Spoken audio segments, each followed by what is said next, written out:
Dito Aryo Tejo atau Menpora baru yang paling muda di kabinet itu harusnya nonaktif. Kenapa? Karena namanya jelas disebut berkali-kali dalam BAP sebagai penerima uang suap sebesar 27 miliar. Uang haram itu diserahkan 2 kali saat Dito masih menjabat sebagai staf ahli dari Airlangga Hartarto pada tahun 2021.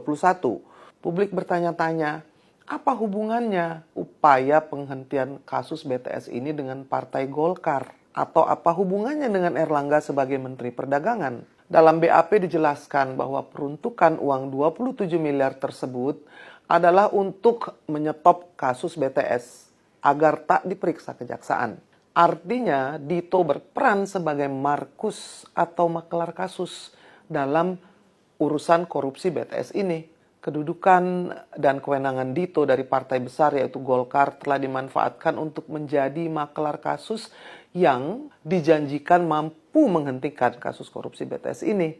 Anehnya, hingga sekarang Dito masih menjabat dan berfungsi sebagai Menpora, seolah tak ada kaitan dengan kasus BTS ini. Masih ingat, ada 4 klaster dalam kasus mega korupsi BTS ini. Klaster pertama adalah markus yang gentayangan di kejaksaan tanpa jelas siapa saja. Namun sekarang sudah ada nama Dito di mana dalam BAP Windy Purnama dan Iwan Hermawan disebut sebagai salah satunya.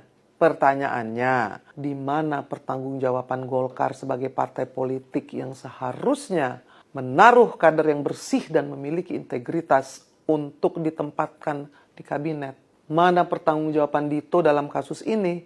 Apa cukup sekedar menjawab bahwa sudah klarifikasi di Kejagung dan membuat pernyataan kepada media bahwa ia tak tahu menahu soal 27 miliar ini? Uang dikembalikan secara mendadak melalui pengacara Iwan Hermawan sehari setelah Dito diperiksa oleh Jaksa Agung. Jadi Dito harus menjelaskan kepada publik untuk apa uang tersebut dan kenapa dikembalikan tanpa keterangan apapun. Harus diungkap nama-nama yang terlibat dalam kasus ini. Dan sebaiknya berhentilah memberikan narasi seolah-olah suci dan tidak bersalah. Karena 8,3 triliun itu adalah uang negara yang dikorup secara berjamaah. Hak dari jutaan rakyat di pelosok Nusantara yang seharusnya mendapatkan sinyal 5G atau akses internet.